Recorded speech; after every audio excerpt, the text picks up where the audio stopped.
Hi, I'm Monica and this is the history of banks. Today, banks have a big influence in our lives to the extent of not being almost able to live without them. But what is their history? It is impossible to say exactly when banking properly began. We do, however, have evidence that it may have started to properly occur around 1000 years before Christ, although these were not banking in the way that we see things now.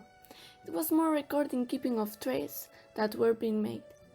There may have been specific institutions developed specifically for banking, but we can't possibly know for sure. All we have records of are people making trades and recording their trades down in a log. The first proper banks will have sprung up in ancient Mesopotamia. We have evidence that there were temples and palaces throughout Babylonia and other cities which provided lending activities, although a lot of this was not in the form of financial lending. Instead, banks would lend out seeds.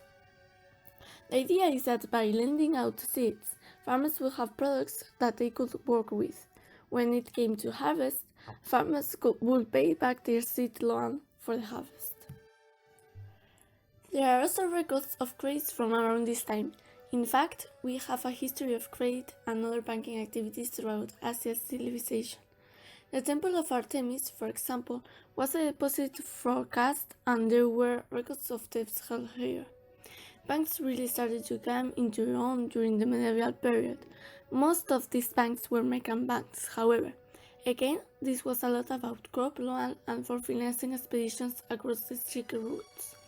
Some of the earliest forms of brokering took place in these banks.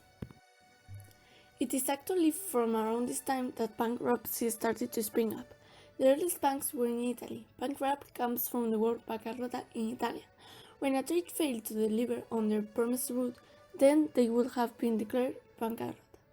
Perhaps the biggest changes in the world of banking came in the 17th to 19th centuries, particularly in London. In fact, the way in which banks worked will be based completely around these banking concepts. For example, issuing bank debts or allowing deposits to be made into banks. The first proper bank could be said to be the Goldsmiths of London. In this time, gold and silver coins were used as money. It is now a bank, but back then it was more a series of vaults which charged a fee for their services. People would deposit their precious materials into these vaults, and then would be able to collect them. Over time, goldsmiths started to provide loans. The first bank to offer banknotes was the Bank of England. Banknotes were initially promissory notes. You would deposit cash into the bank and be offered a note to say that it was there. This is the beginning of paper money we use today. Over time, the bank started to offer checks, overdrafts, and traditional banking services. This was important when the Industrial Revolution in the United Kingdom was starting to get into full swing. International financing in the 19th century took hold to the Rothschilds. They got started by loaning money to the Bank of England and purchasing stocks.